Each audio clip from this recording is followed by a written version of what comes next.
and my name is Peter Clark, and I'm the manager of the NCI RAVE development team at Theradex.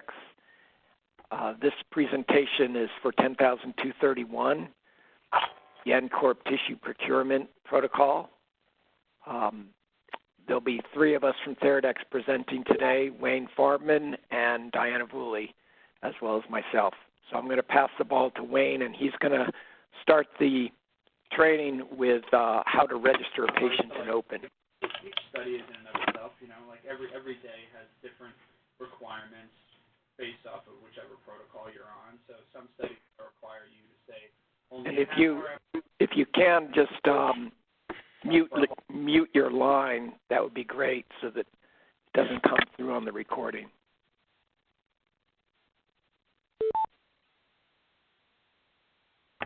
Is there supposed to be something on the screen? Yeah, it's coming. Okay.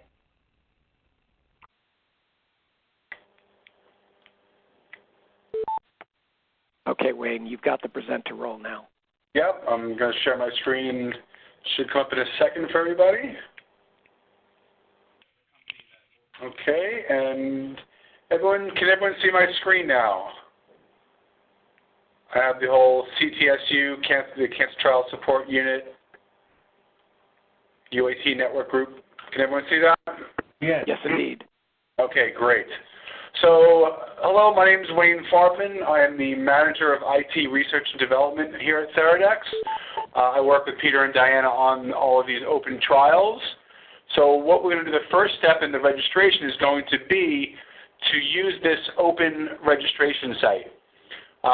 Open will work with our IWRS registration system for determining cohort accrual caps, see if there's slots open for any new patients to come on, as well as cohort and treatment assignments for when a patient gets successfully registered. So what you'll see here, what is on the screen now, is essentially your landing page.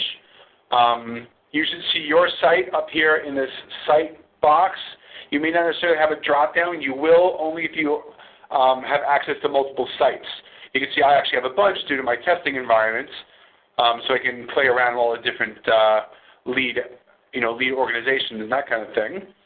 So I'm going to actually have selected Dana-Farber Cancer Hospital to do this registration. But the two links that really need to pay attention to are this create new enrollment and the in-progress enrollments. And obviously, create a new enrollment for when you want to start a new registration. And if you had previously saved the registration and you need to go back to it, you can use the in-progress enrollment link right here. Let's start off with the create new enrollment link. Oh, really? You'll see again that I have just a little text box here for our institution CTEP ID.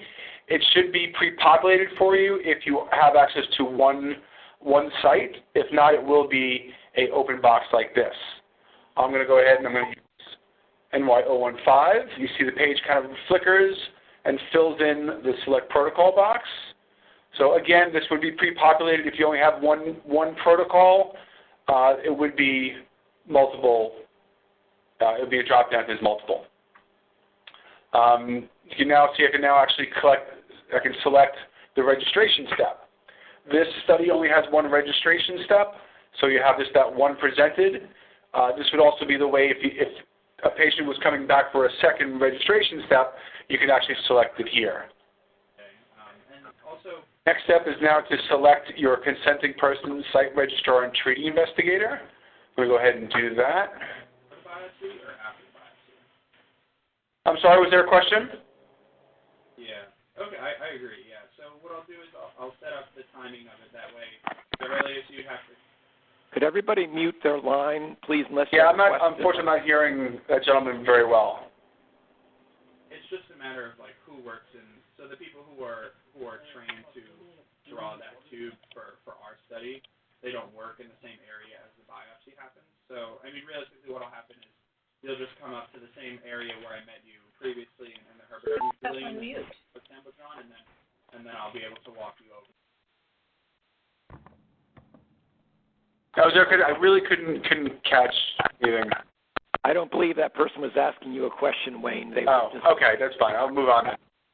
And so we'll select our treating investigator. We now have to select our network group credit for the DCP NCORP, and the crediting investigator, and any case notes you may want to enter that just kind of sticks along with this registration. We'll go ahead and click on continue. Our little "Are you sure" box comes up. Really, it says this will save and initialize the registration process. We'll go ahead and click on OK. Now you can see we just are confirming that you're starting with the 10231 Step 1 registration, and Open is assigning a tracking number for you for future use if you need to continue the registration at a later point. We'll go ahead and we'll click on continue. Now, on this page, we're on the prerequisite page. You can see we have up here is our little breadcrumbs for where you are in the registration process. This page, the prerequisite page, really is going to ask you to select your cohort. For this study, it's going to be just a single active cohort. So this option, this single button is presented to you, this current active cohort. We'll select that. When we click on continue, we're actually just calls the IWRS system to see if there are open slots in your current active cohort. So on a dose escalation study, we'll know when a cohort fills up before we actually get to this spot, and will prevent you from actually entering all the data and then finding out the slots are filled up later. So we try and save a little time for you on that. So you see we have open slots, so we've actually gone to the next page, the demography page. You'll see we have a bunch of sections.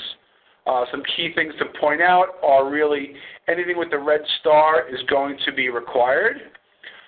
Some fields will have some edit checks, such as the zip code does need to be a valid zip code. You can't just put garbage in there and continue on with the registration. The patient's date of birth will come up with a nice calendar control that we can kind of use. We'll say May 15th. I can come back and change the year, or just kind of come in here March 6th. Let's say 1963. Then we can select the ethnicity, the gender, the residence. We've defaulted U.S., but we can change it if you need. And so put 210 in here. Oops, 0. The race, these are actually checkboxes, so you can select multiple if you like. I'm going to actually leave that blank for now, and I'll select the method of payment. Let's say private insurance. And the disease code, again, is pre-populated for you, but if there are multiple, you can actually click on select, and there will be a list to select from. We'll actually just say select on that one, and we'll click on continue. And you can see we actually hit some of those, we fired off some of those edit checks, really this one, that the question, the race is required. So let's go ahead, we'll click on whites, I'll click on continue. You can see our edit checks, it all passed, so we've gone to the next page, our checklist page. We have these extra enrollment fields for CTMS, as well as the inclusion criteria and exclusion criteria. First, we'll talk about the extra enrollment fields for CTMS. Yes? That closed me out of the meeting. Is there a question? No. Is there a question? Oh, I was sound went as soon as I clicked on it, I thought it locked me out of the meeting. Used them all. I'm sorry, so I'll go on. So I'm going to just enter data for some of these fields here. Actually, you know what? Let's do 90, 182, gives us a BSA of 2.12. Now, the second patient secondary identifier is typically any non-identifying number you'd want to put in there. So we wouldn't put in like a social security number or a medical record number, but we do give the option of putting some kind of secondary identifier in there if you want. But again, we ask that you keep it non-identifying due to HIPAA compliance. All right, so I'm going to leave that blank for now, but you can see that's the only field that's not required on this.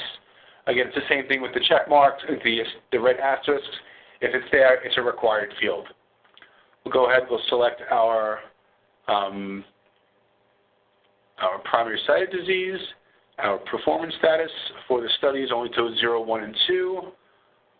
We'll kind of select the date and form consent signed, let's say yesterday.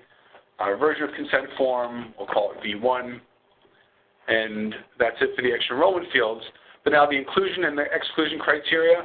For the inclusion, what we're looking for is really all the yeses. You can see we also have the ability to show a not applicable. So for inclusion, we're looking for a yes or a not applicable. If it's a no, we're going to actually pop up a warning so that we let you know that if you want to continue on with the registration, there will be a screen failure, and I'll show you an example of that. But overall, for inclusion, we're looking for yes or not applicable, and for an exclusion, we're looking for a no or not applicable. So I'm going to go ahead and just start clicking on yeses. I'll leave actually one of these as no. And again, we have the right X's, so they're all required. I'll say no, no, and not applicable. We'll click on continue. We'll now come to the review and submit page. So this is the point where we really should kind of look through, making sure everything's been entered correctly. You can see we have an alert for our inclusion criteria must be yes. Continue registering will result in a screen failure. And then the exclusion criteria is all looking okay. No, no, not applicable. But really, if this was incorrect, what I'd like to do is actually go back so I can kind of come up here, go back to the checklist using this button up here, or even through the breadcrumbs. So we'll go back one. You can see that's actually marked off as the incorrect one, so we'll say yes. And we'll go ahead and we'll continue. Kind of review it again. All right, so good to see the error is gone now, that alert. And our exclusion criteria, that's all still looking good. And we'll come back, we'll click on submit. The Are You Sure form. Now we click on this. Now this is when Open is now talking to IWRS to make sure that that slot is still open for you. Although we will stop you if it's been taken up by somebody else in the meantime. And we also assign a patient ID as well as the treatment arm. So you can see what's returned here with your tracking number, the status of your patient. So this patient was eligible. This would be a screen fail if we said no to one of those, inclusion questions. The ineligibility reason it's null because this patient was successfully registered. The patient ID number, some things to mention here is this is always in the format of the site, the CTEP site ID. So in this case, it was NY015 where I registered it. And this is a global accruing patient number. So this is actually the 13th patient registered for this study, not necessarily for this site. So if there are multiple sites, if let's say MA036 registered the next patient, they will get MA036-0014. So it will tell you how many patients have been registered for this study, not necessarily how many are registered at that site. You can see we've actually assigned the treatment arm to biopsy, and there are no site instructions. So now what happens is, again, behind the scenes when this patient was sent to IWRS, we will then create the patient within RAVE and also fill out a bunch of CRFs for the initial setup of that patient. After this, really the involvement of Open is complete. And so, Peter, it is off to you. I can go ahead and... Before we switch over, Wayne, sure. Just give everybody a chance. Was there any questions that may have come up for this process of registering the patient in Open?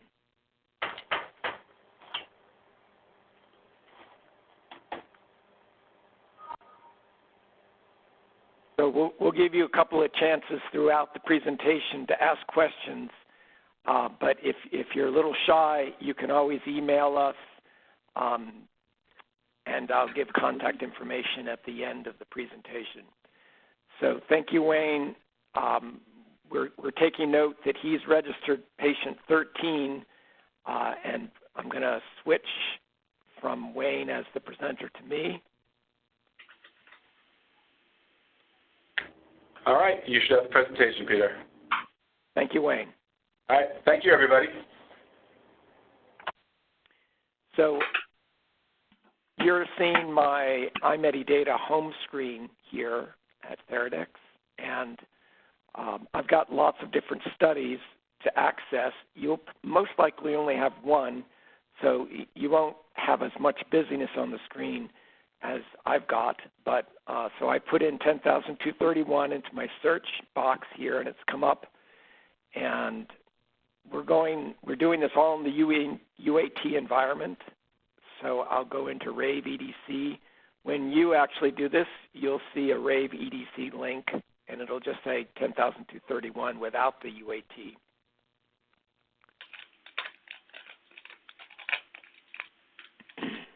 when you come in to the EDC environment, RAVE wants to know which role you should use.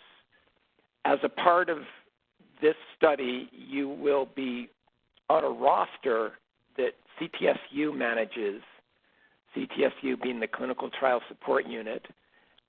The rosters are set up so that anybody who has a data entry role will receive the Clinical Research Associate role in RAVE.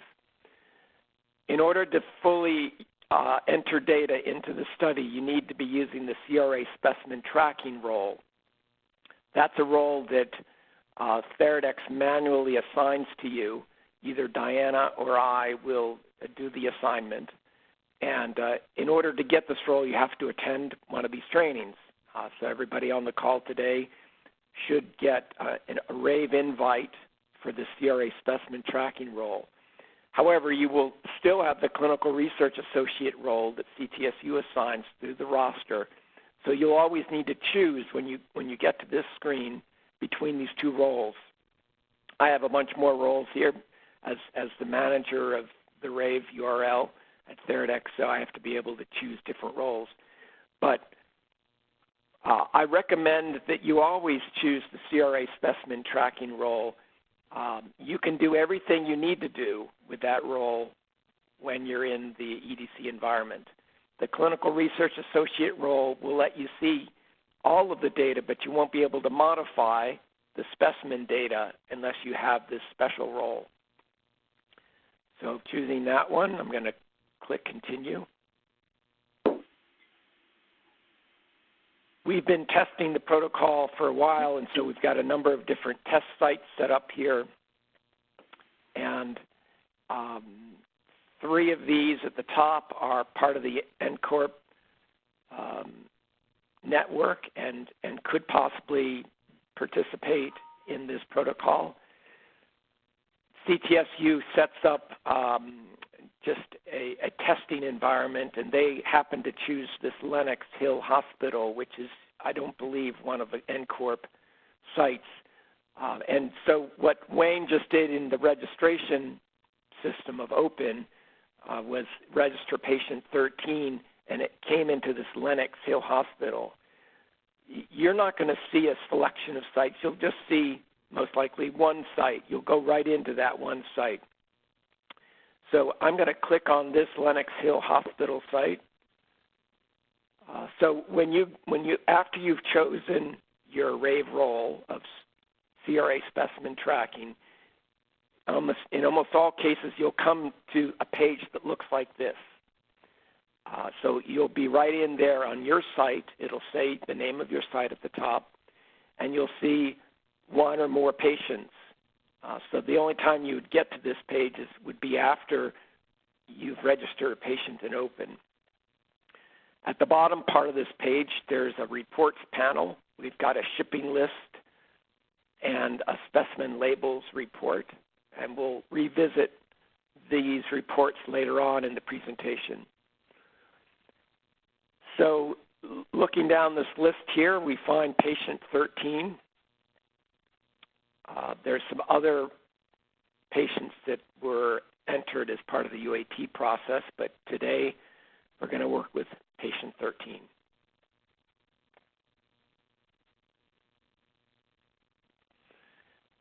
So this patient is freshly initialized from OPEN.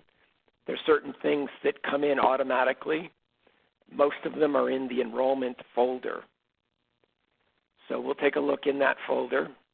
Notice that the specimen label report is right here for the patient, but the shipping list report is not present here. It's only out at the site level.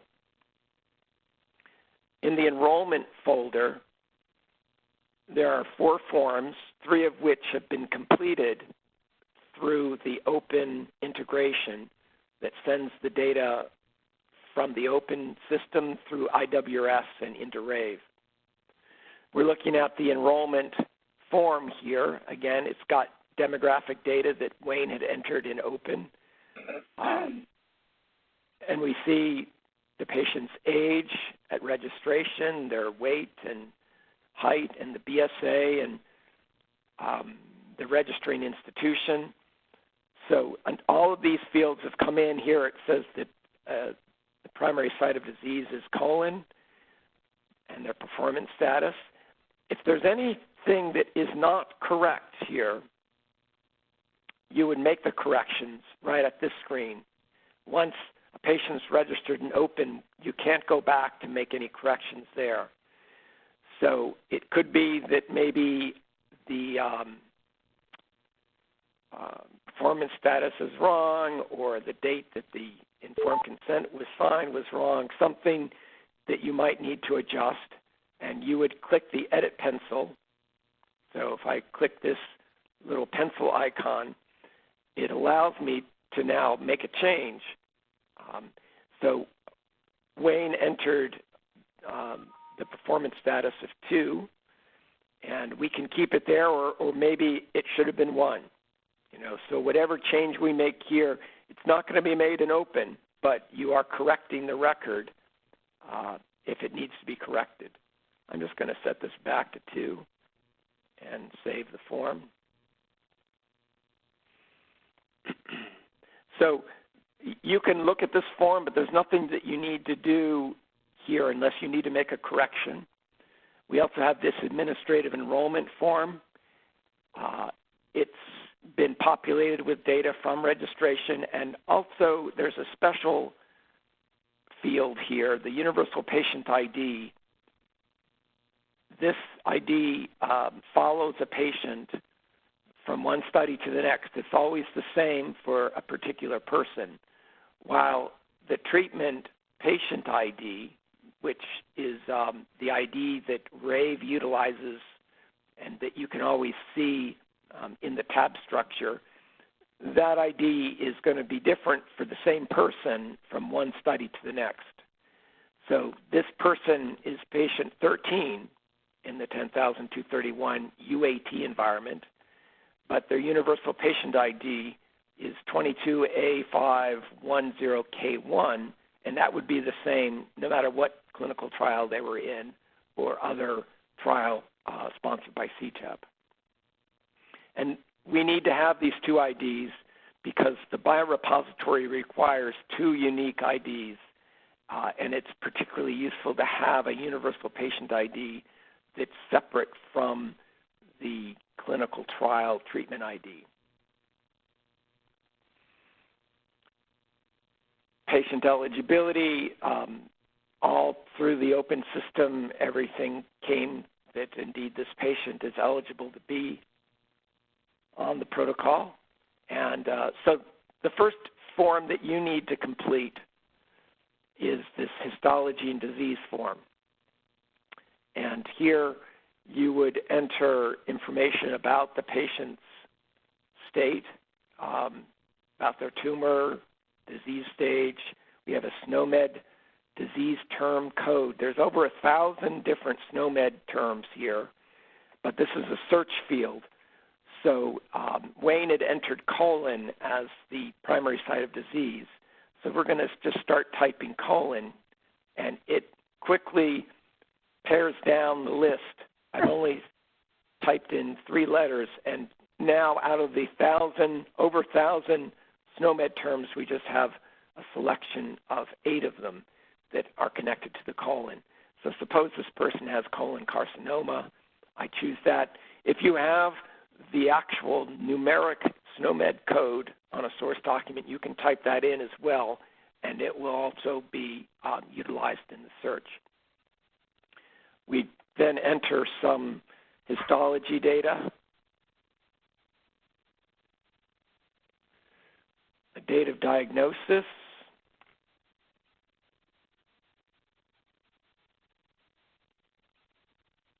and a confirmation when that histology occurred.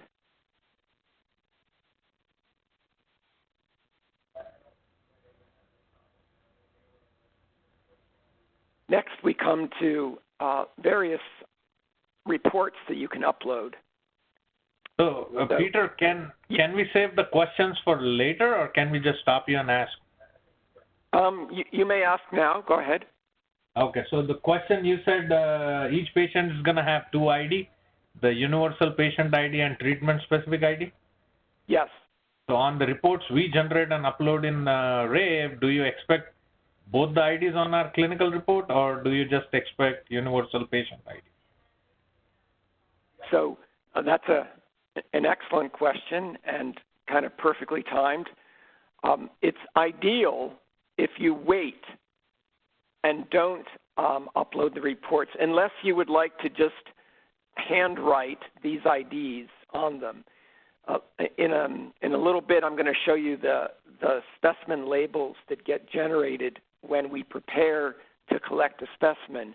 And I recommend that everybody print some extra labels, and then you can apply the label to each one of the reports. And that label will have both the universal patient ID and the treatment patient ID right on it.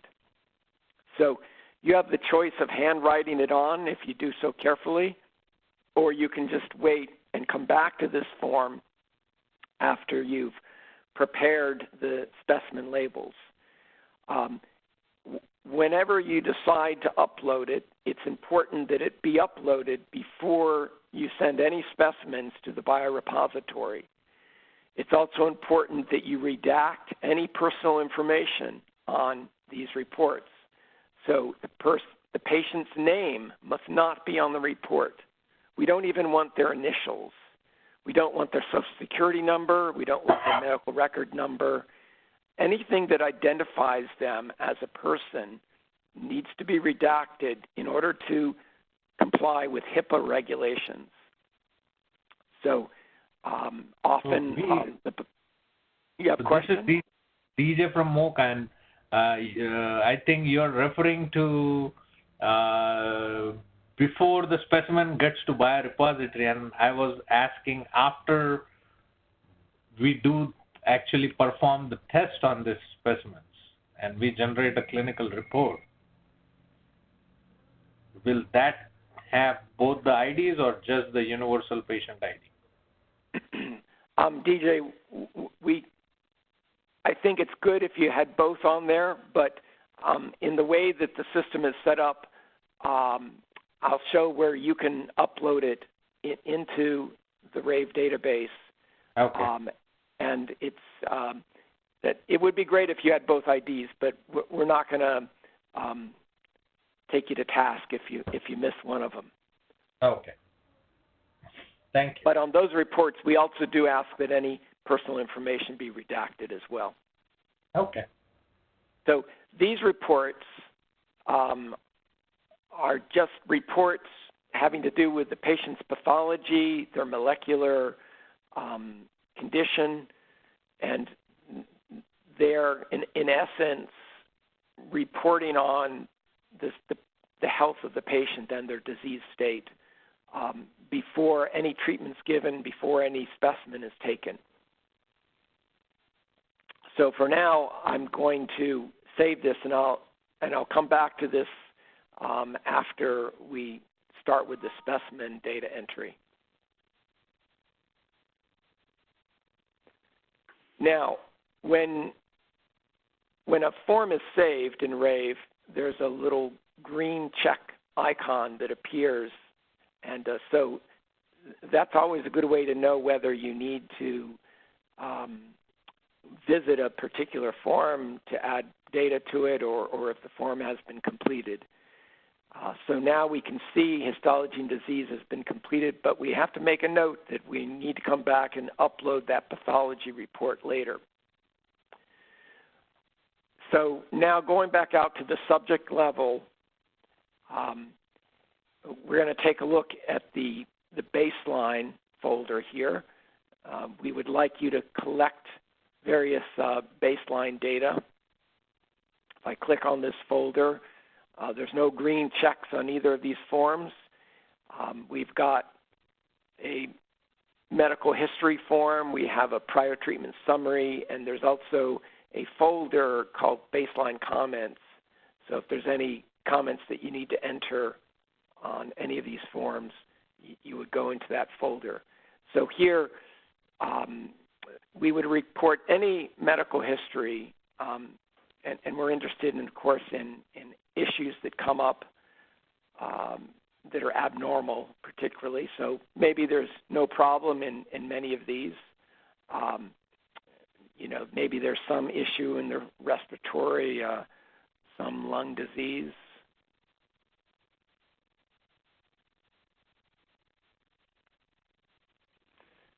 But this patient has colon cancer, so they are likely going to have some information, some medical history for gastrointestinal.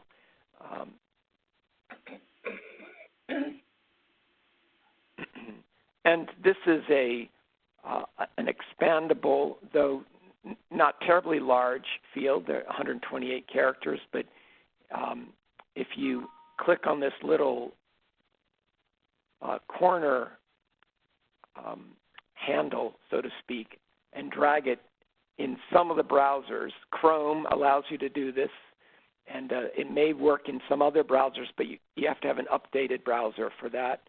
So we can expand this box in order to see what we're typing.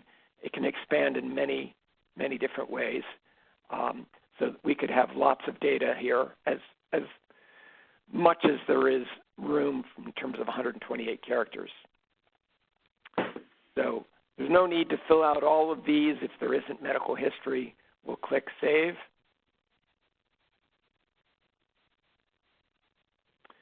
And as soon as we save it, we see something that we missed. So this always will come up if there's a required field. When the pink shows, that means that there's a system query that has been fired. And so we always need to complete the date that this medical history was taken. So if I type in the 27th of February, today, and then click on Save,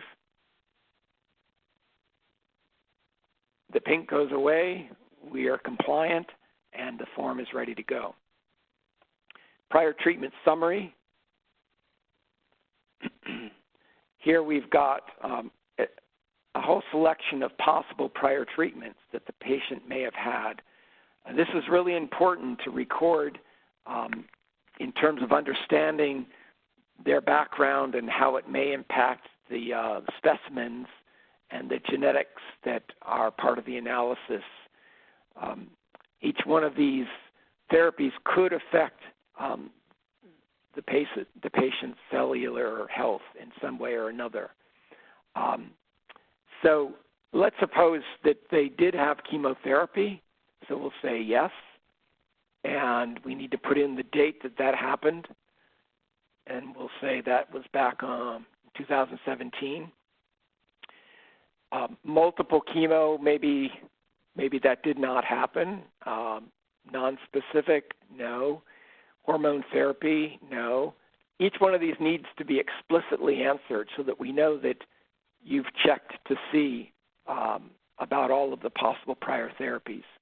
Suppose they did have some surgery. Maybe there was a biopsy taken of their colon. So we say, yes, there was a prior surgery, and maybe that happened back in April when the diagnosis happened. So we'll say this is maybe the 25th of April, 2018. So immunotherapy, no. Extensive radiation, no. Maybe they did have some limited radiation. So let's say yes on this. And perhaps that radiation followed up on the chemo that they had back in 2017. So maybe this is a radiation that was given in February of that year. And so then the rest of these, a nonspecific radiation, no. Bone marrow transplant, no. All of these will say this test patient did not have.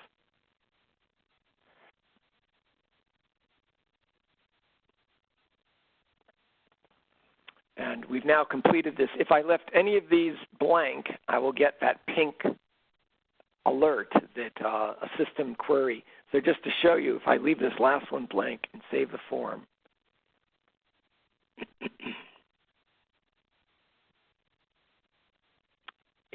it's going to say this was required. So I'm just going to choose my no question and click Save, and the query gets resolved. So now, because I've entered these 3 prior therapies, some additional forms have appeared here. At the beginning, you just saw the baseline medical history and the prior treatment summary, but now we have a supplemental forms. So we'll go to the prior therapy supplement, and this was that chemo that began on January 1st, 2017, and we would put some chemo agent here. The date of the last dose, perhaps it was the 31st of January. The schedule, you can be as detailed as you've got information, but you may be just hearing about this from the patient, or maybe you do have medical records. So perhaps it's a weekly chemo, and that's all you know. Maybe that you know that the dose was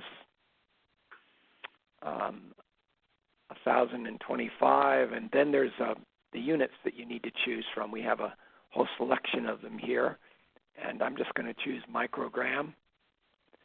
And we had maybe a complete response back then, and here we need to choose that it's single agent chemotherapy. So I'll save this, and I'm going to need to complete each one of these other supplementals, the prior surgery supplement and the prior radiation supplement form, if I was working with an actual patient, but in the UAT we'll just skip over it right now unless anybody has a question about either one of these forms. How long is it going to take to fill these out if they've had like 10 lines of therapy? Well, As long as it takes. I imagine it could take a little bit of time, and so you'll just need to budget that time in your schedule. But it's really important that we receive all of the information about the prior therapies. Hopefully you'll be done in 10 minutes, maybe, or maybe it'll only take you 2 or 3. Okay, I think that's doubtful. Yeah. Yeah, maybe 30 minutes. I don't know. Really depends on the patient because each one will have their own unique background. So we've got the baseline comments here. If you have any comments to enter about the prior therapies or the medical history that you can't fit in either one of those forms, you can type in up to over 1,000 characters. And again, the field expands so that it's easier to see what you're typing. And Diana will show more about this comments form a little bit later. Going back to the subject level, we've completed the baseline folder, and now we're going to go into all specimens. So for this study, we're going to need to collect a specimen at the baseline and also after progression.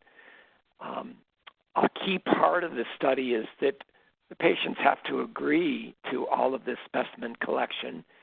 And so we've got a special form here to continually check on their consent.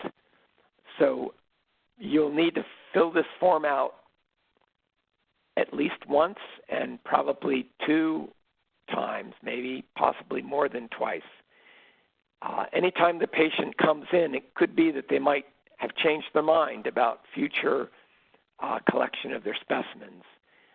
So this is a log form that allows you to enter essentially a history of their consent to participate in the study. We know that they consented in order to be registered in the first place, but here is some more very specific language connected to the specimens. So in the very first question here, did the patient agree to have their specimen collected prior to treatment and post-progression and or post-mortem? and agrees to have the specimen samples and related health information used for the laboratory studies described in the protocol. So right up front, we're asking them, if you progress and things get worse, are you still willing to have a specimen collected in order to help science move along? And also, even we're asking the question, what happens if you die? Are you still willing to have a specimen collected? And so it's a delicate matter, but it needs to be asked in a direct way. So we're going to enter the date that this consent was given. We'll put in today's date. We've got details for the use of the specimen for future research and for them having consent for the CLIA sequencing. So each one of these is an important question to answer. If in the future they withdraw their consent, we ask that you complete the reason for the withdrawal. Even if it's just that the patient said they just don't want to, you would put it in here. So right now we have no need to fill that out. I'll save this form. And it is a log form, so we could add a new log line the next time they come in for a treatment. We could have any number of lines here, and it would be good whenever possible to just check to make sure that the patient is still in agreement for the specimen collection. In the All Specimens folder, we always come to this form first, and the second form is the specimen tracking enrollment. Here's where we begin to enter the data for the specimens that are going to be collected. So derived in from that histology and disease form, we see the colon carcinoma that was specified previously. There is a broader category here of disease types. It's a search list. This is something that the biorepository utilizes. So you can search through the list yourself, or you can just start typing. So if I type in colon,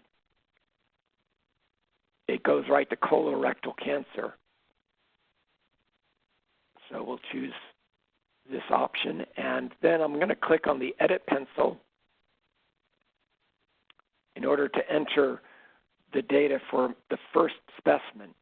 Now, this data entry is done before the specimen is collected. We know from the protocol that we're going to need to collect a baseline specimen. We do have an option in the protocol time point drop-down for an archival specimen, but I believe that a baseline is still also wanted. And you can see we've got the post-progression and post-mortem time points as well. Next, we have the specimen category and the specimen type. So we have a broad selection of categories here, many more than are required by this protocol. This is a generic specimen tracking system that we utilize in almost all of the ETCTN protocols that Theradex monitors. And so we're keeping this generic structure. I believe for this protocol, we're just going to be interested in blood and tissue collection. If I choose blood here, the specimen type drop-down contains specimen types that are relevant for a blood sample. If I choose a formalin-fixed tissue, then the drop-down for the specimen type changes to only show relevant types for such a tissue specimen. So we'll just say that it's a regular formalin-fixed tissue. We have a block number, which is usually useful for archival specimens. There's many fields that you can skip over if they're not relevant. We're collecting tissue, so we want to categorize whether this is metastatic, normal, or primary tissue, or some other form. I'm going to say that it's a primary sample. And there had to be a surgery to take that specimen. So I'm going to enter a surgical pathological ID that was assigned when that surgery was done, and that number is important from the biorepository's viewpoint in keeping track of their specimens. This field, how many labels are needed, is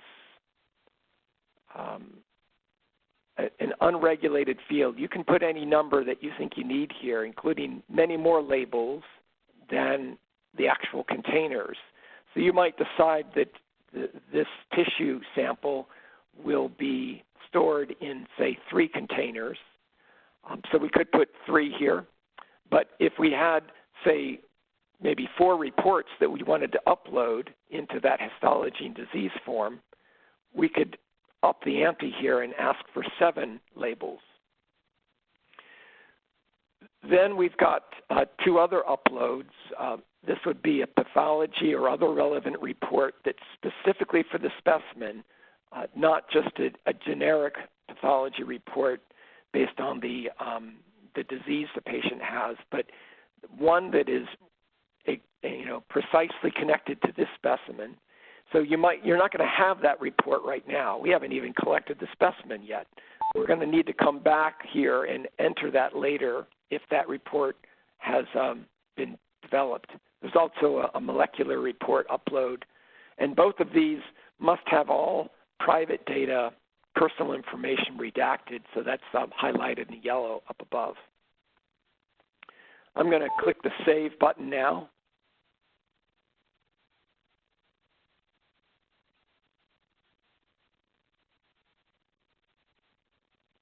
And I've now got 1 specimen. Now let's just suppose we're going to add a blood specimen too. So we'll go baseline, blood. Maybe this one, it could be a whole blood, or it could be maybe it's a plasma specimen. And it will be very specifically listed in the protocol if there should be any processing. So we're not going to answer the tissue question here or the surgical ID, but we could say that we're expecting to collect 4 tubes. Maybe we're going to collect several tubes of blood, but we're going to end up with 5 tubes of plasma. So I might say 5 here, even though I think I'm only going to collect 3 big tubes of blood. I save that.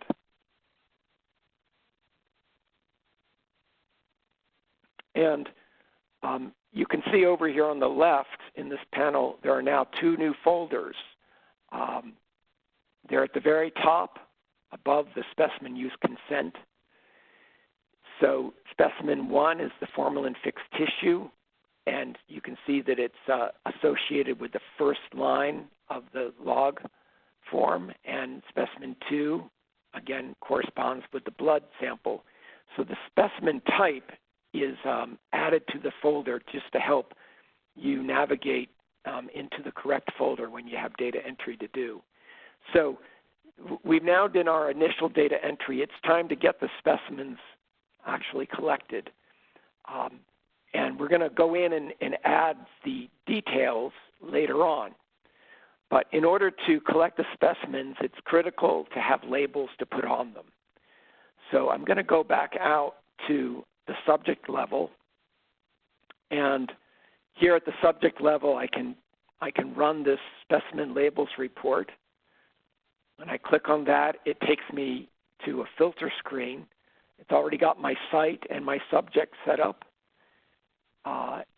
Here, it lists the time points that I've entered. Right now, I've only entered baseline specimens, and there's no collection dates, so this is going to be empty because, well, the specimens have not been collected. So I'll submit this report. It'll take a number of seconds to generate. The report is going to allow us to generate a PDF, and the PDF can then be sent to your printer, and we'll talk a little bit more about the printing format in a moment. But here we see that we're looking at a label. There's lots of information here, and it's kind of a small font. When I save it as a PDF, I'll blow it up, zoom in for you so that you can see what it looks like. at the bottom of this screen interface, it says page 1 of 1 plus. And if I click on the right arrow, it's going to go to the next page. So that really brings up the issue that we've got just one label per page. This label report is designed for a special purpose label printer. And some of you will have it and some of you won't. So if you've got a special purpose where you're just printing labels with the printer, it'll just print one label at a time. That's what this report will do if you send this PDF directly to your printer. We are working on a new report that would populate many labels on a page, and I'll show you an example of that a little bit later. But if you would like to know how many pages you're going to generate here, this arrow, this right arrow, go to the last page icon. If you click on this, it takes you to, it says page 12 of 12. And so here we can see this is one of the labels for the blood sample, and the very first page was for the formalin-fixed tissue. So in order to print this, I'm going to the printer icon and click on print. The page size doesn't matter so much when you're printing on a label printer, but if we are going to print on a standard printer, we might want to say page size letter. And when I click print, it's going to generate a PDF that lands in my downloads folder. I can click, at least in the Chrome browser, I can click right on this, and it's going to open up in a browser window using Adobe's browser plugin. So here is this label report, and I could even zoom in on it just using the interface here to see exactly what's being conveyed. So here we have two patient IDs on the first line of the label. The first patient ID includes the protocol number and the treatment patient ID. So NY015-0013. The biorepository uses this complete ID in order to know exactly what study and patient they're working with.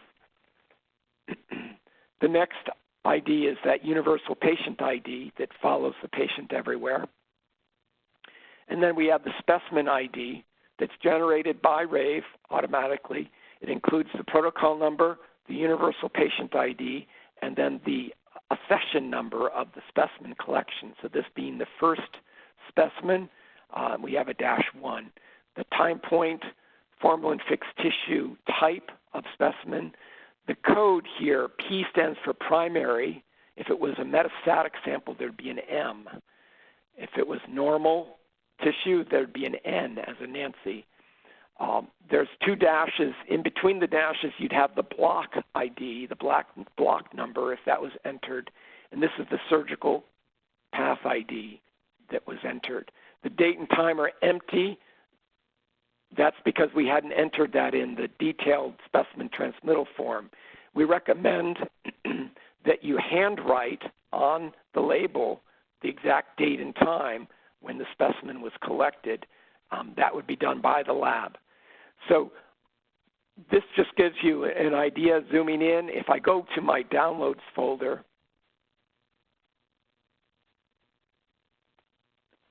so there's my specimen label report. If I double click on it, it opens up in Adobe in a different window. There's the same data that we were just looking at.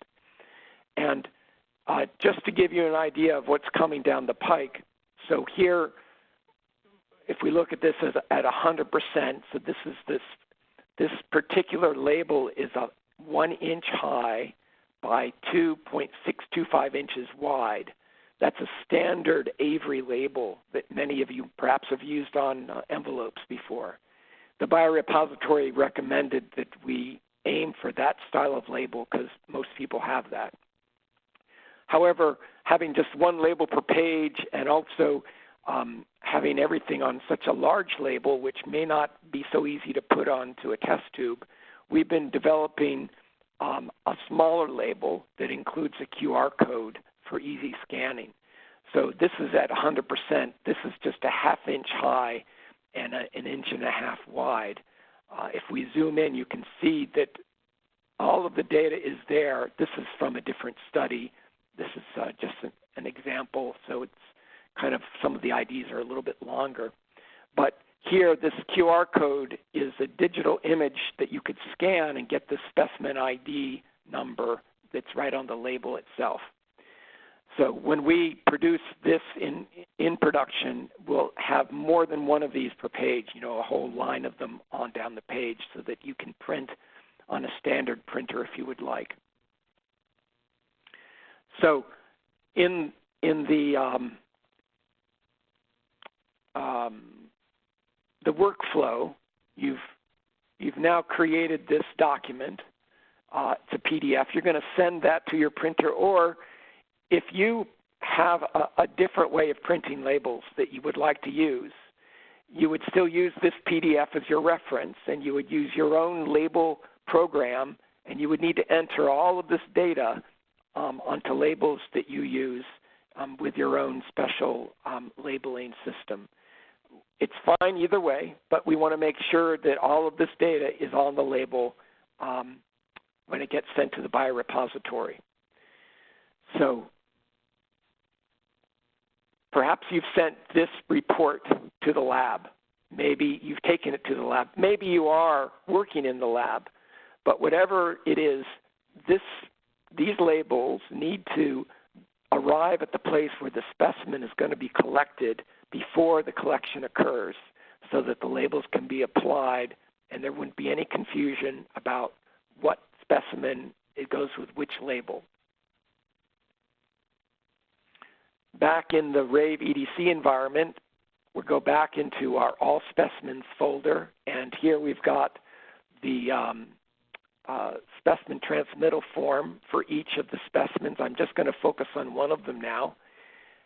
So here is the tissue sample, and we can skip over some of the fields that are not relevant. We already know it's going to be formalin-fixed tissue, so we don't need to specify anything further in terms of media type. It could be a fine needle aspiration or not. Now we're going to put the date that the specimen was collected, today's date. And we could even put in the time. Maybe it was in the afternoon, say 1:30. So we're entering a time here. Now that would have been, this form is likely to be filled out after the specimen's collected. So you might need to just get information from the lab of what to put in here, what time it was that they actually collected it. If we're collecting a blood specimen, then we'd specify the tube here. And if we have slides, maybe we are going to specify a slide type if we're creating slides. We have a number of charged slides, a number of uncharged slides. But perhaps indeed we are just leaving the tissue in formalin.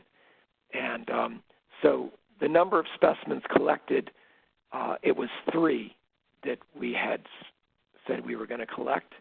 Number of aliquots, so that's some bit of processing. Just putting the tissue in formalin is a bit of processing. We're going to say that we're still ending up with 3 containers of formalin. And so then finally, original number of specimens available for submission.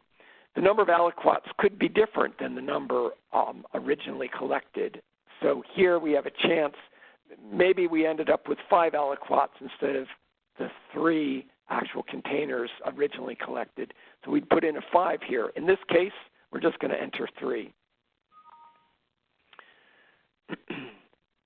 The date the specimen was processed. In this case, when was it put into formalin? And so again, we'll enter today's date. And the time is very important, the time that it was placed into formalin. So I'm going to enter 17, and it was 20 minutes after the hour, 5:20 in the afternoon.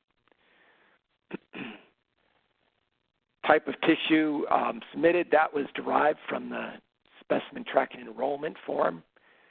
and the site from which the specimen was taken. This is a primary specimen, so we're going to specify that it comes from the colon. And we have various different locations in the colon, so whatever it was that was appropriate, you would choose from this search list. There's a comments field here at the bottom if you need to add more information that you would like to specify to go along with the specimen. And the fields at the bottom here are not for the treatment site to enter. These have to do with the biorepository and the MOCA lab. So I'm just going to save the form for now.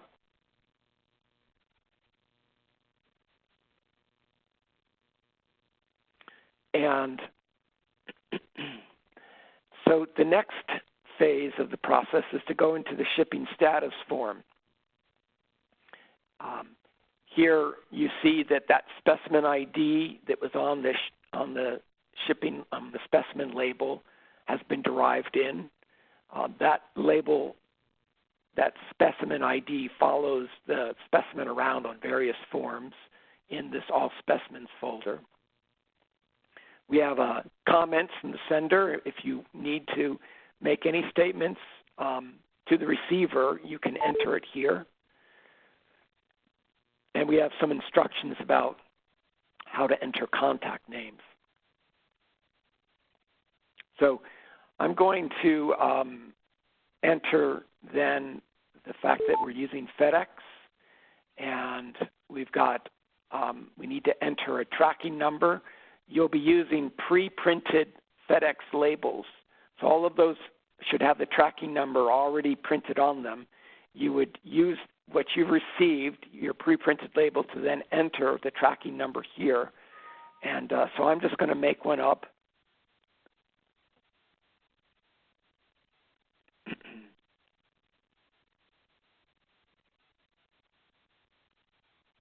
So this tracking number would have come from the pre-printed tracking label, the pre-printed FedEx label. And next we need to enter the source of the shipment. The source is you. And here we've got a search list with all of the different NCORP sites. It's a little hard to see, but there's 24 pages in this search list, lots. And if I just begin typing in the site, suppose my site, and if I say that I'm maybe the Cone Health Center,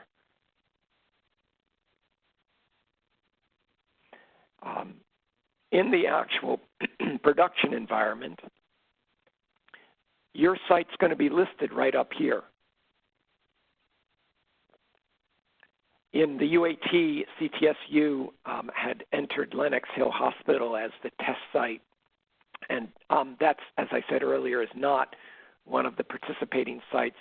So it's a little bit confusing at this point, but you ought to be just typing in your institution right here, and it will come up. You see, if I start typing Lenox, it goes to the LE area, and there is no Lenox listed here. We've got Lee Memorial, Lehigh Valley. Let's just say that it's, let's go with Lee Memorial Health System. That's where we are. And you're going to then enter your name here. You're the contact person. You're the person who's doing this data entry. You're interacting with the lab. Maybe even you're the one who's shipping.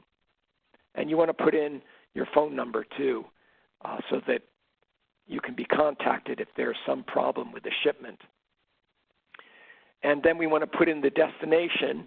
It's going to either the MOCA lab or the biorepository. In this case, we always are sending from the treating site to the biorepository. They'll send it on to the MOCA lab when it's time. And in the notice sent to, it is a drop down, and it's just going to be the biorepository staff. It depends on what you've chosen in the destination, on what shows up in this notice field. Shipping conditions, ambient room temperature, ambient pack, cold pack, ice pack, dry ice, all of the different options, plus an other shipping environment. Let's suppose we want to choose ambient pack. That guarantees it will stay within a certain temperature range, keeping it from freezing or getting too hot. And we're going to put the ship date, and maybe that's tomorrow.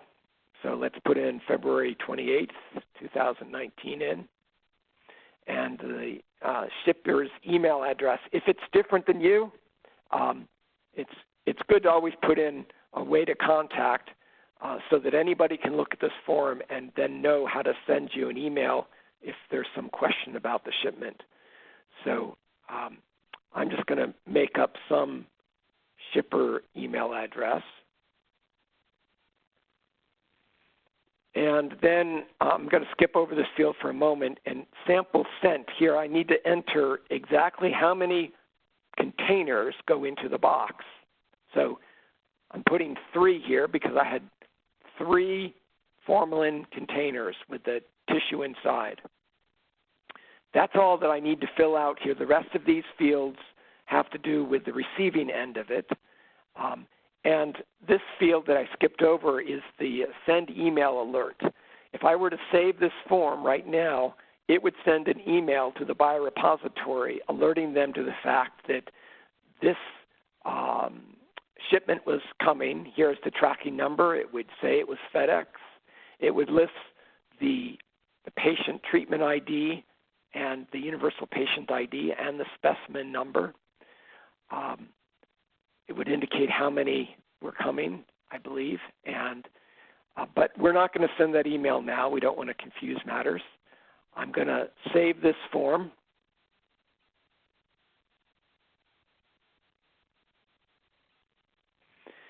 And it could be that in the box, in this very box, I'm going to include another specimen. And most likely that other specimen might be that blood sample that was taken.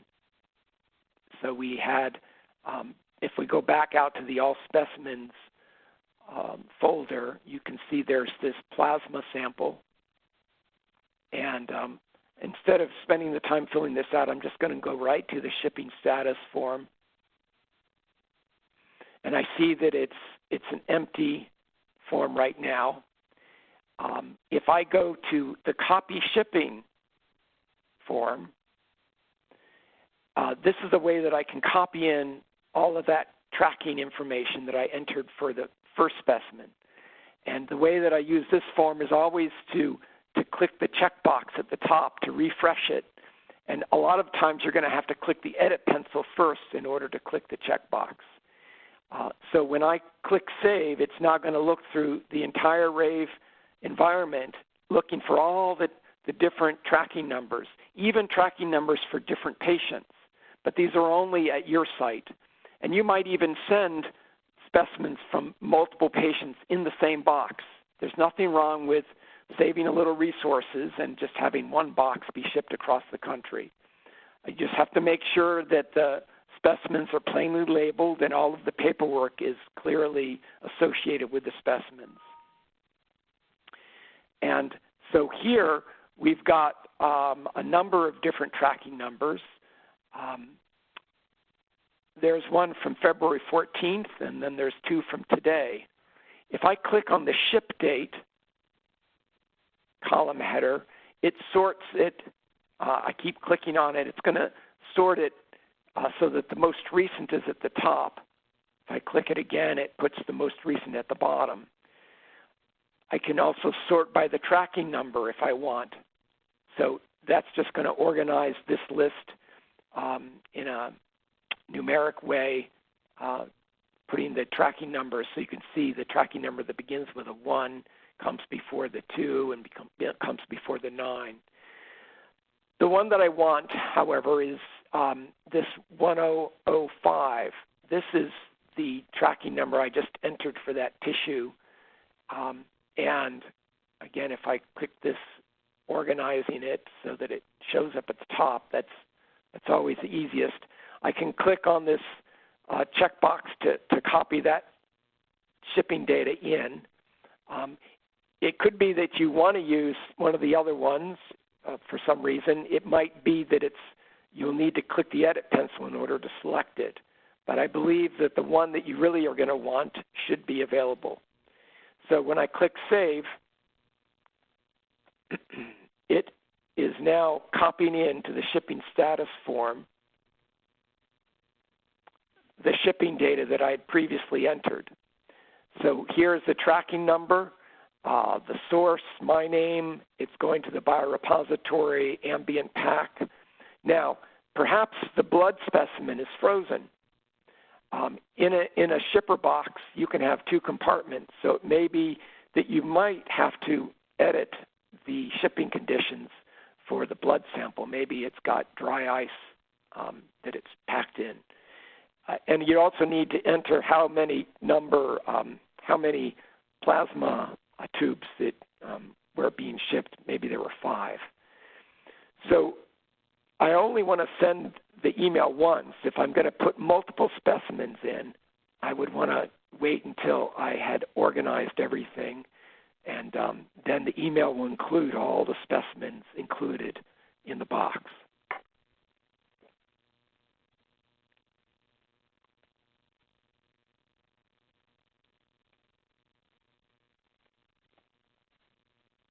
Now, the box needs to contain, of course, the specimens, but it needs to contain that shipping list as well. And so if we want to print the shipping list, we go back to the back to our site level, and I'll click on this shipping list report. Now, we had a little problem earlier, and we worked on it in between training sessions, so we'll see if it's been fixed now. If it's not fixed now, it will be later today or tomorrow, and it's still not picking up the tracking numbers. But when I click this down arrow, it should show all of the tracking numbers available, and I would need to click on the correct one in order to bring up the appropriate shipping list report. And the shipping list report would show up in the same kind of interface that we have for the labels. So when you get that shipping list report, and I might have one here. Oh, this timed out on me. Okay. The shipping list report would show here, it would indicate the specimen type, the number of specimens, the condition in which they shipped in. It would have the tracking number, all of the different IDs. They would all be listed in the report. And you would save the report just like you did. You would export as a PDF. I recommend changing the paper size to letter and to using a landscape style report when you print the shipping list. So clicking this would generate another PDF file, except that it would be the shipping list report instead of the specimen labels. You'd send that to your printer and put that in the box. In the box, along with the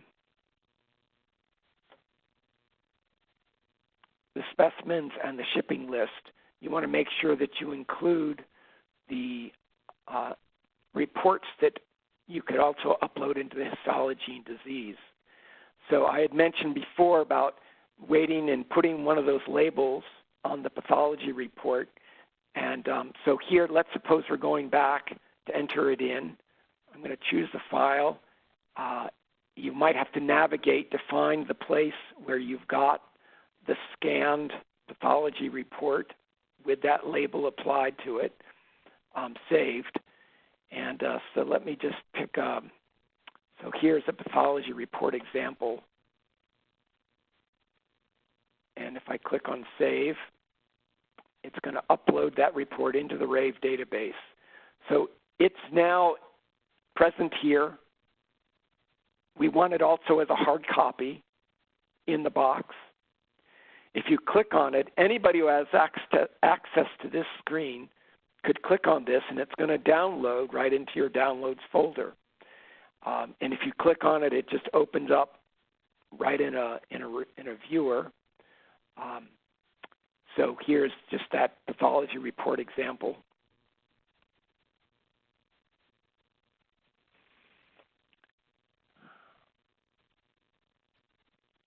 So the box has been packed, the email has been sent to the biorepository, and it goes off on its merry way. As a result of the specimen collection, it's possible that there are some adverse events. And so we're going to switch gears, and Diana's going to talk to you about those adverse events and also the targeted therapy data entry that you'll do for the standard of care treatment. So Diana, are you ready to begin? She may be on mute.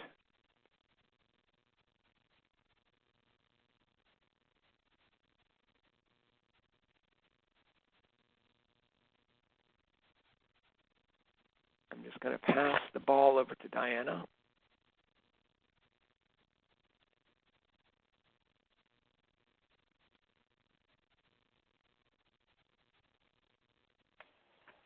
Okay, can everyone see my screen now? Not quite yet. Ah. Go ahead and share again. Aha.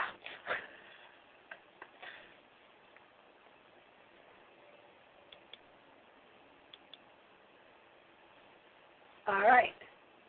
I will, again, Peter, you go in the corner. Okay. Now, patients may possibly have some adverse events from either the biopsy or the blood draws. So there's two forms. They're simple yes or no answers. For example, if a patient has an adverse event from the biopsy procedure to take the specimen, you would say yes, save the record, and now there is a form to specifically collect the adverse event for the biopsy samples. So there's only, I think that was it. The time point was baseline. The biopsy was today.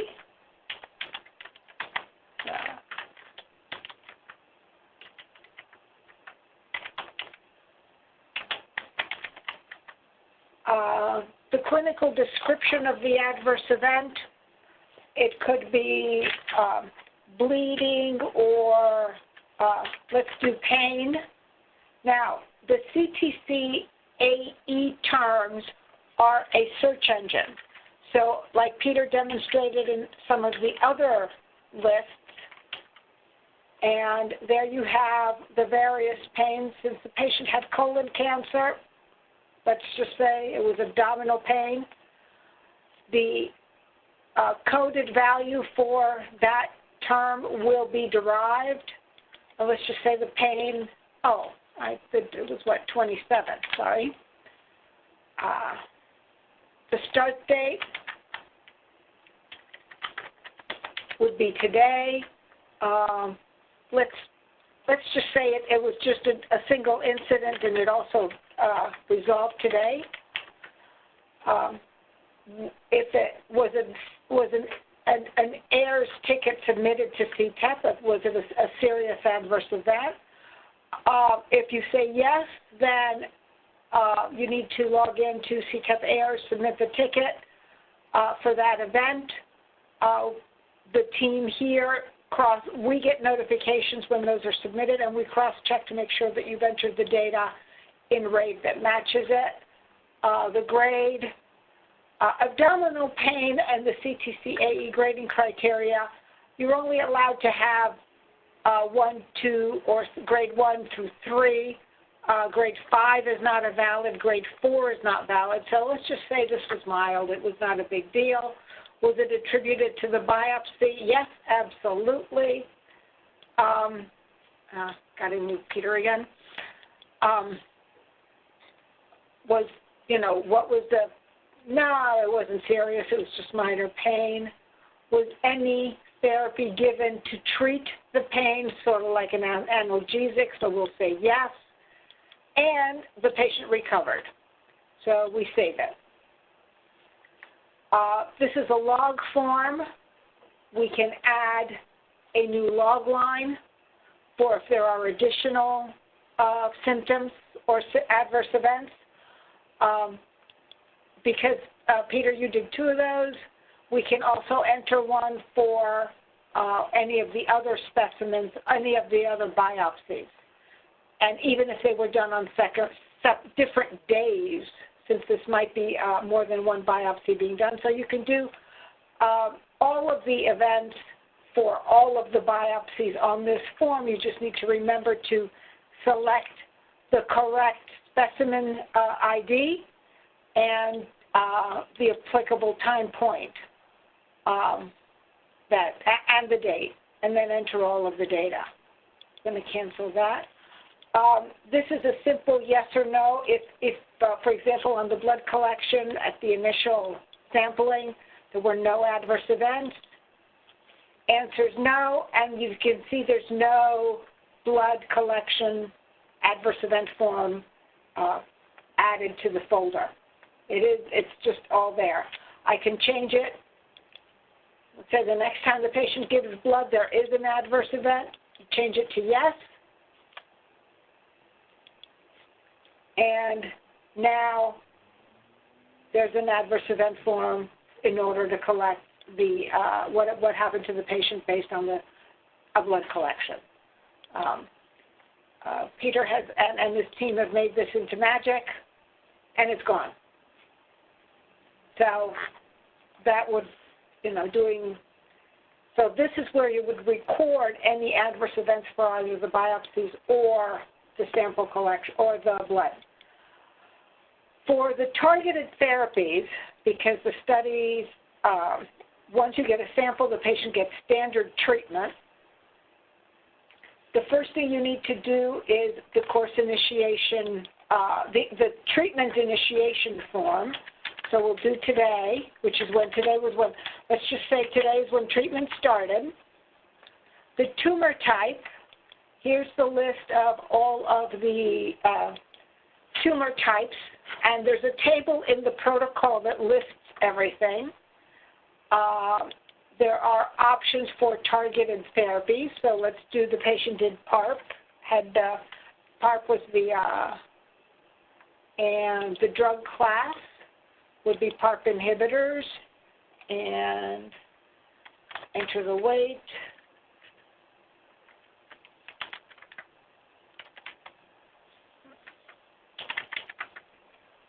And then we save it, and that's all set. To enter the treatment that was administered of this PARP inhibitor, there's the drug administration form. Again, the start date is today.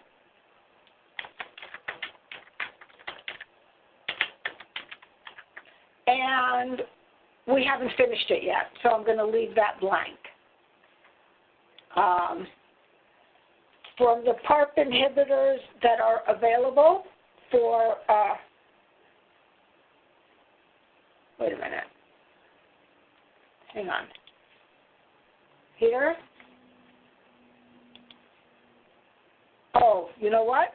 I made a mistake. It's supposed to be colorectal, so you can go back and edit.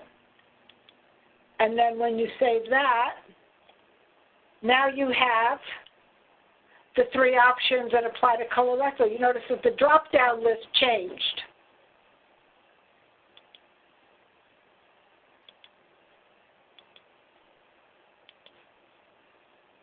So if you make a mistake like I did and pick the wrong one, you can then change it. So going back to drug administration, it's going on, it's still continuing, and those are the applicable inhibitors for what I selected. So let's go with this, and this is IV once a week. If there's something else, I just picked something.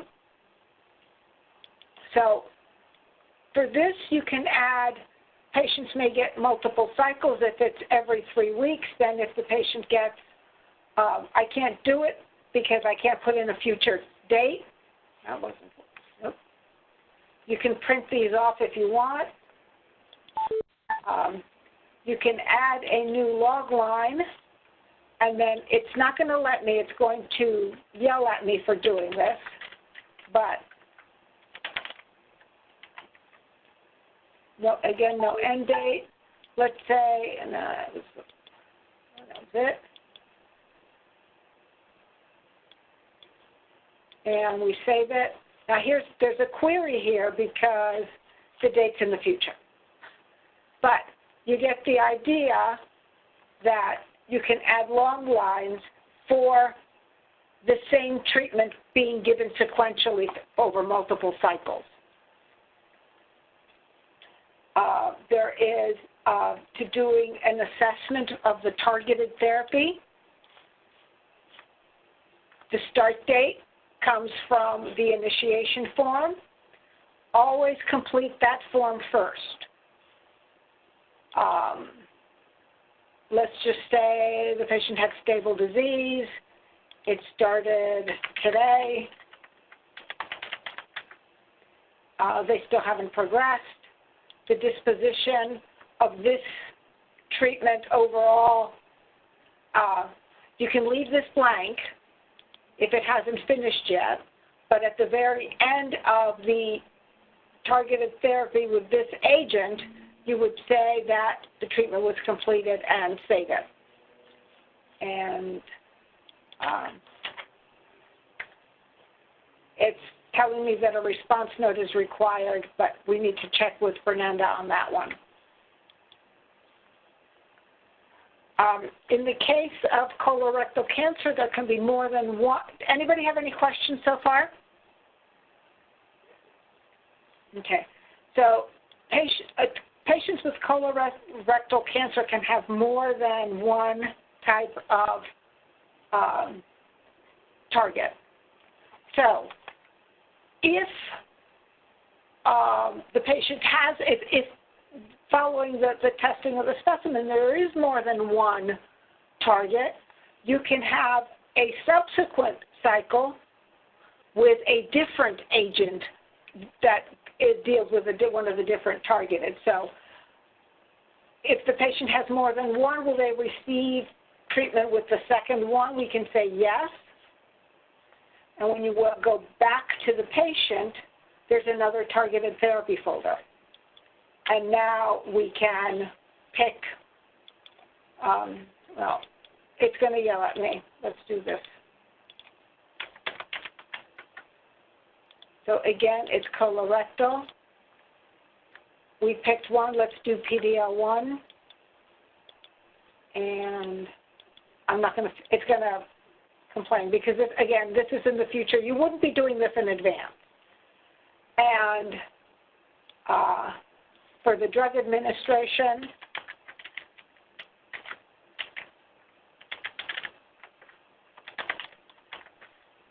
now you would have the only PD-L1 agent. Let's just say Q week. Again, it's a future date. It doesn't like it, but you can see then that you can enter multiple, at least 2 targets, if not more. Hopefully the patient doesn't have more than one, because the protocol allows you to give different treatments if the patient has more than one target. Any questions on this so far? Now, Peter mentioned the comments case report form, and it's in a couple of places. And that's where you would enter. You always have to have a date, but where you would want to add additional information about what's going on with the patient. There is a list of forms that are here, and they are all forms that exist as part of the standard set, not including the specimen tracking forms.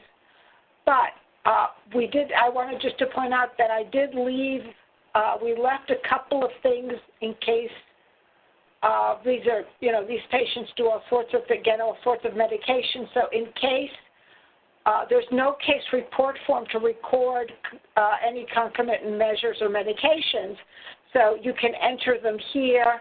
Again, Chrome is great. You can make the box bigger so you can see everything you've done. If during this treatment there is physical exams that are done, you can do that. You save it. It's going to yell because there's no date, but it's a log line, so you can add, for this particular targeted therapy regimen, you can add multiple lines of comments, depending on what you're going to do. Any questions on this so far? All right.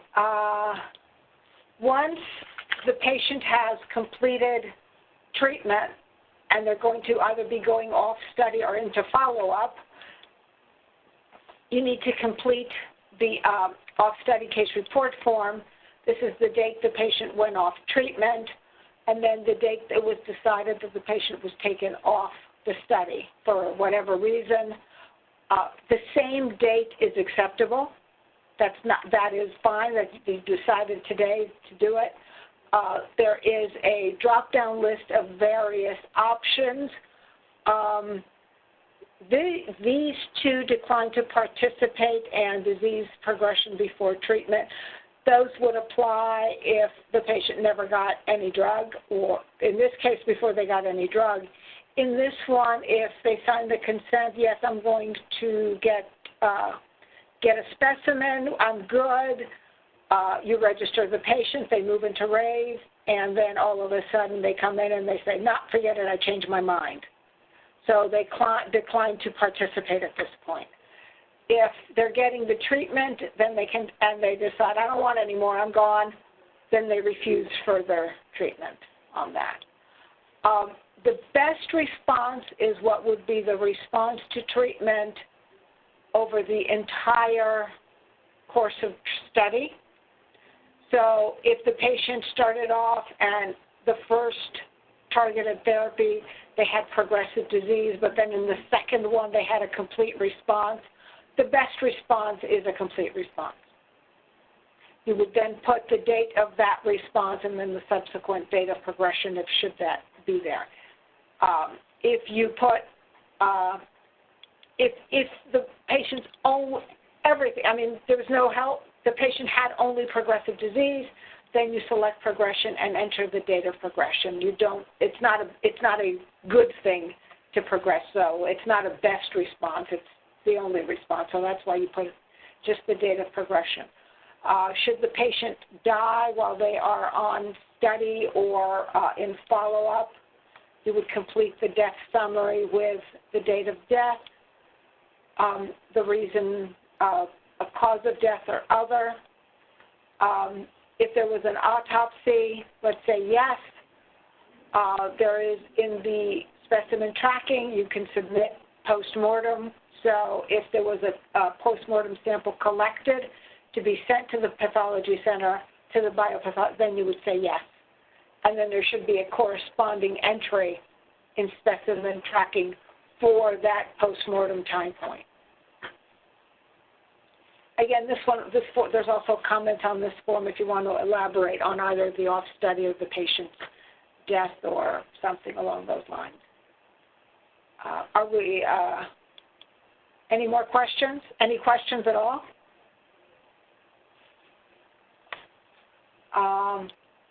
There's also a follow-up form in those patients that discontinue treatment but then have follow-up. It's just a very simple form where the date of when follow-up occurred and then the status of the patient on that date. There's a comments form here as well, so you can say, talk to the patient or talk to the wife, the husband, or anybody. Just remember not to use any names or any identifying information on there. If you want to elaborate on this particular form or this particular follow-up instance, because you can also then, if the patient is coming routinely once a month, every 2 months, every 3 months, you can add additional folders for each additional follow-up visit.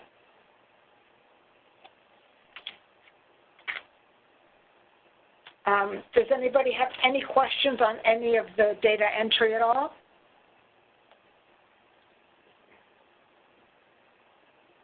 All right, Peter, you want to take it back, or do I give it to you, or? Yep. Let's see here. You can drag it to me, or I'll find it.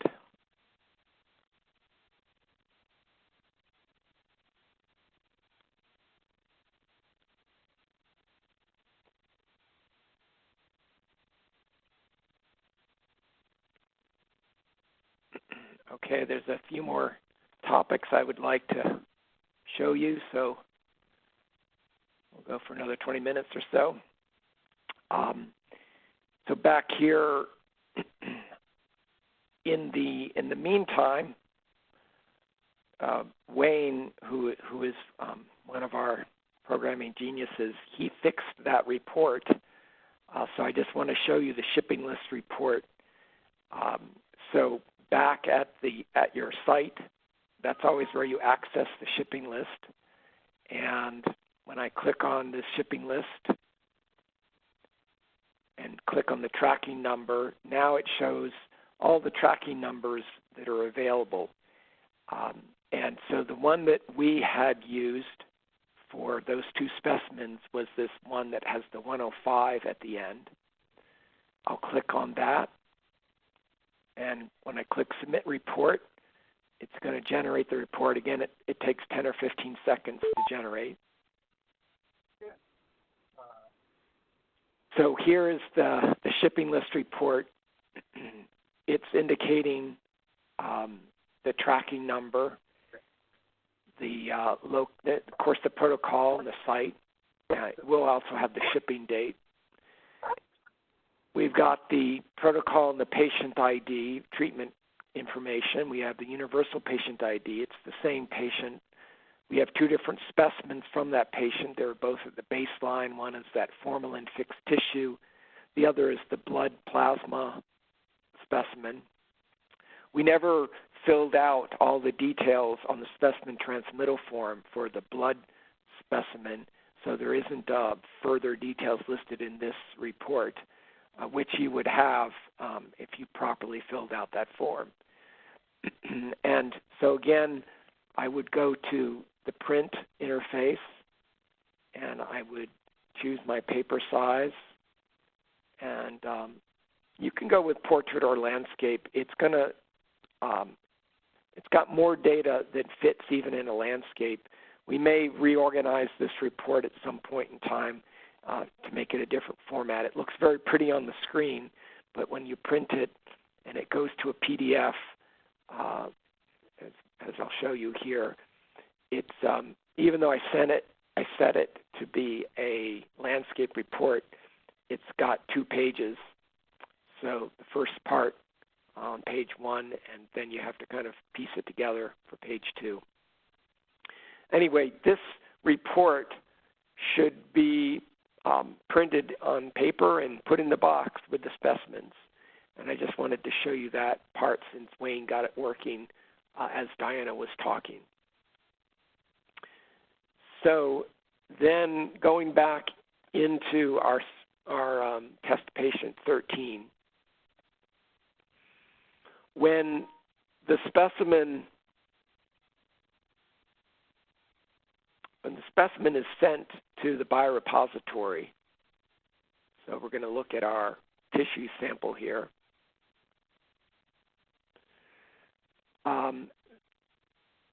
They have their internal systems that will have all of this same data in it, and they're going to be sending the data back to us regarding the receiving condition of the specimen. So when you look in here, you will see under the receiving condition, so it might say same as shipping. So that just meant that it was a successful shipment because if it was sent in ambient pack and it was, and the receiving condition is is the same as shipping, then that meant that the ambient pack did its job and nothing bad happened to the specimen. There's a field here, that's another specify. We have the date that it was received, another important. So it should be an overnight shipment. So the date in this case would be the 29th. We've got the number of samples received in good condition. So I believe we had 3 of these formalin samples. And finally, we come to this question of adequacy. So your job at the sites is, of course, to take care of the patients and to collect their specimens and send them off. And it's really important for the protocol that the specimen collection and shipment be done properly. So there's a question of whether the specimen was adequate. It's just going to be a little checkbox here. And if it's not adequate, then the biorepository is going to enter one of these values here. It could be the specimen wasn't labeled at all, no labels on the specimen. That's not an adequate specimen. Kind of is a waste.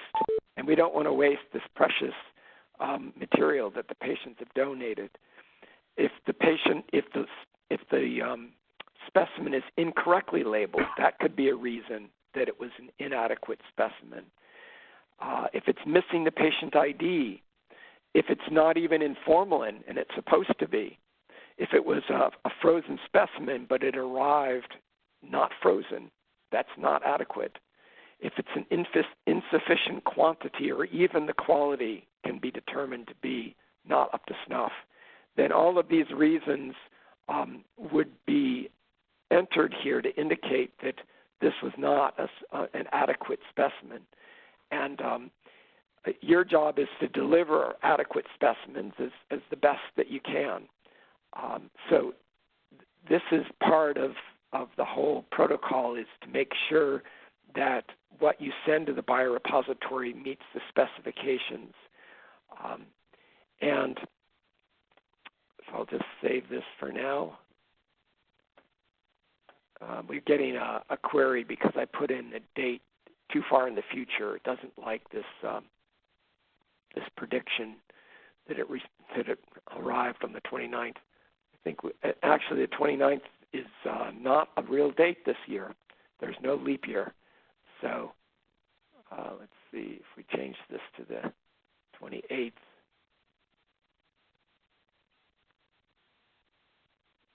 It might let us by with that. Yep, that one is okay. So when the biorepository receives the specimen, and they're going to do certain processes and analyses right there at the biorepository, when they communicate that back to Theradex, it will go into this specimen transmittal form at the bottom. So here we'll be able to see what processes were done. So the processing lab in this case is the biorepository, and the sample analysis here, some different analyses that might happen at either MOCA or the biorepository. And there'd be a date entered and a time entered as well. So again, you guys don't need to complete this part. This would be coming from the biorepository. Once it finally goes from the biorepository to the MOCA lab, then the people at the molecular characterization lab are going to take a look at the samples, and the pathologist there would give a diagnosis of whether this is exactly what everybody thought it was at the treating site. And we would have a review. The MOCA pathologist would be entered in here. Often that will be DJ, who spoke earlier in the call. The signature date, and then whether or not he agrees with the site pathologist.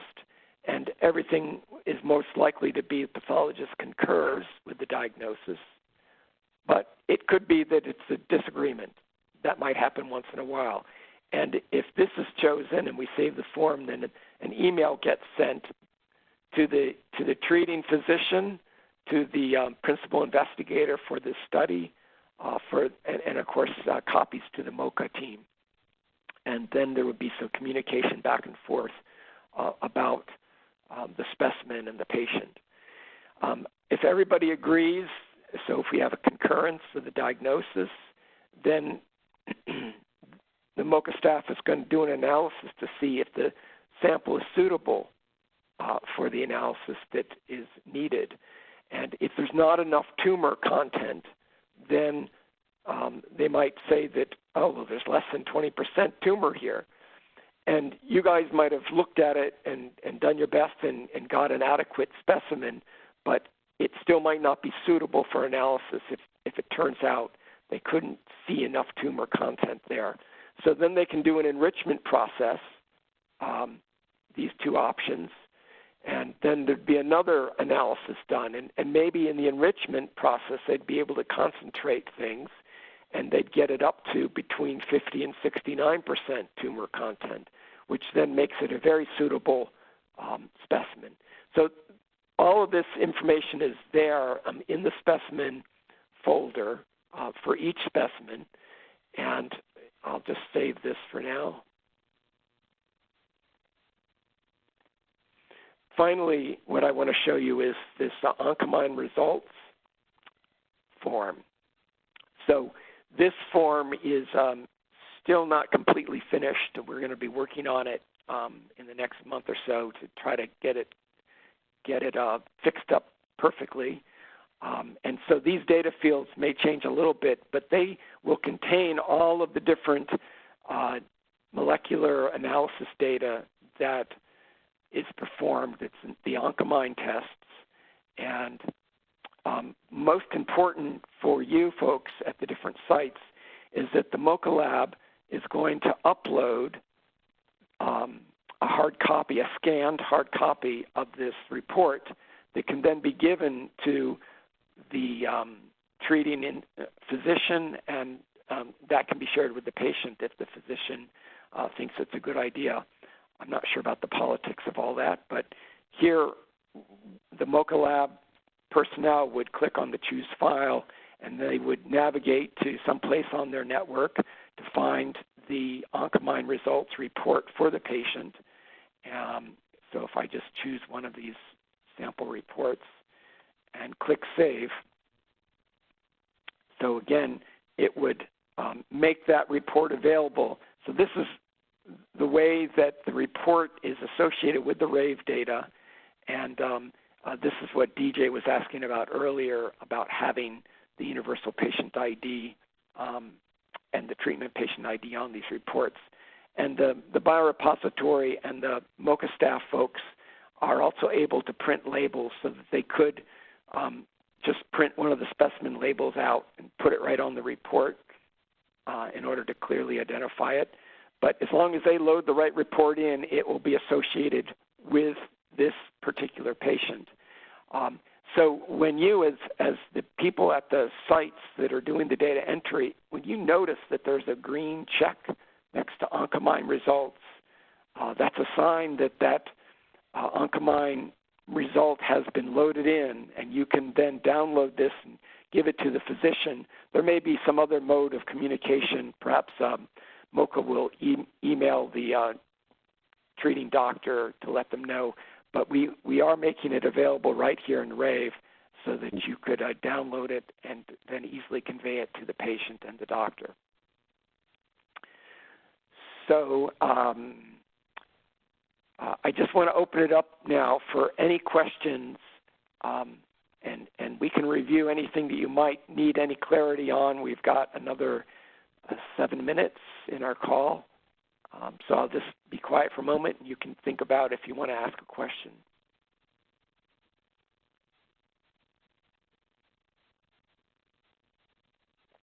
Hello, this is Pam Reines from Advocate Aurora Healthcare. Yes. I got very confused when you were going over the labels, because you said that we can only print one label per page, and then you said we're trying to fix it. So I'm really confused. Literally, can we only print one label per label page? Right now, the labels are set up for special purpose label printers. So this does print one label per page, and if you had a label printer, it's just printing one label at a time very quickly, but just zips through them. Kind of there's a spool of labels that you would load into the label printer. And so indeed, right now, we've got these reports that generate these labels, one per page. The tool that comes with Rave for generating these reports, for some reason, will not allow us to put more than one label per page. We've tried every way we can, and so we use the tool provided, but we are going beyond that, and we're developing a custom report. So that's what I showed you. This is in this custom report. Here's what it would look like, but it would have multiple labels on the same page. So currently, you're going to get this PDF. It's going to have lots of pages. Each page just has one label at the top. If you have a label printer, and they're not expensive, you could get one for under $100 if that's something that you could bring into your facility. It might be worth it just for saneness. So we have multiple facilities, and we have those small label printers that belong to the clinics, and they use that for the labels that are generated for the clinics. We have our regular printers that we can print full pages, but there are 3 columns of labels on the page, so it's not really like a roll. So I'm wondering if we formatted the information that is generated on these and put it in a format where we can add it to many different labels and print it out so that it prints out on one sheet? You could do that, yeah. Okay, so if we went format our own label, as long as we have all that same information on it. I don't even know. Yeah, that's the critical thing is that each specimen needs to have this data on it. And so we provide the data in this format, and we admit that it needs to be improved. And, we're working to do that. But for now, you can choose to utilize your own formatting skills and put it onto, onto a single page with multiple labels. Okay, thank you. You're welcome. Other questions people have? Hi, this is Jean Noble from Cedar Rapids, Iowa. On one of the early CRFs, I noticed that you had a field for pathological diagnosis date and histological diagnosis date. I'm not familiar with those being 2 separate dates. Okay, perhaps it was... it was the very first, it was Wayne's histology and disease? Yeah. So here we've... is this the one that you're remembering, or was it something different? Yes. Okay, so here we've got the date of diagnosis, and there's a little question mark there. If we click on that, it gives you a little help window. It just says the date of the procedure, the pathology report, or evaluation used to determine the diagnosis. Okay. And then the date of the confirmation of histology. So you make a diagnosis, and then somebody checks and confirms, so is it true? And so that's just what these 2 different dates would be. So how would I, in looking at a pathology report, if only one pathologist dictated the whole report, how would I have 2 different dates? Let's see. Diana, are you still on the call? Yeah, I'm still here. You wouldn't have 2 different dates. You absolutely have to have the date of the initial diagnosis. That would be the date of diagnosis. Sure. If either there's not a secondary procedure, or if the slides are not reread by someone else and then there's a second report, then you would leave that confirmation, that date of confirmation blank. Okay. You don't have to enter it if it doesn't exist. Okay. Thank you. That's what I wanted to clarify. You're welcome. Any last questions?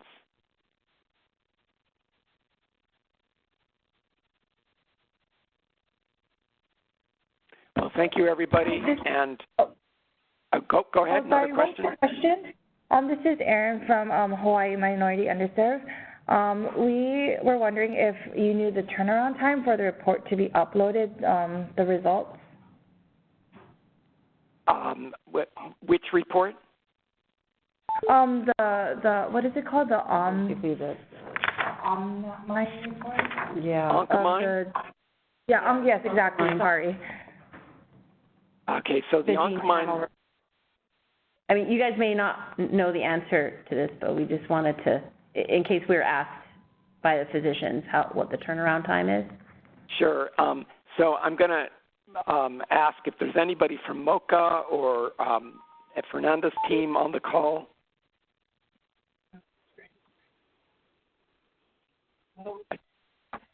Yeah, this is Patty Runge from MOCA.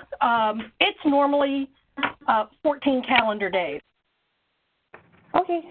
Thank you. And that is dependent on whether or not there has to be a repeat done, if the quality of the specimen causes problems or something like that. But we shoot for 14 days.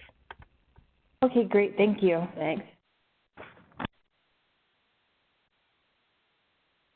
So if there are any more questions, I encourage you to email me. My email address, of course, came on the invite, but it's pclark@theradex.com. Diana Vooley and her staff will be reviewing the data as it comes in, so you can always reach out to Diana. And, of course, communication with the study team, Fernanda, Chris Williams, and Becky, all would be available, I'm sure, to assist. And this presentation has been recorded, so we will make this recording available to all who participate in the study. And we will hold another training in March sometime, but I believe that with it, fingers crossed, we'll be getting this study live and active sometime in early March, maybe around March 11th, we'll see. And thank you again for all of your participation and attention, and we'll be sending out certificates of the training for you as well and updating your RAVE roles. So thank you very much and have a great evening. Bye-bye.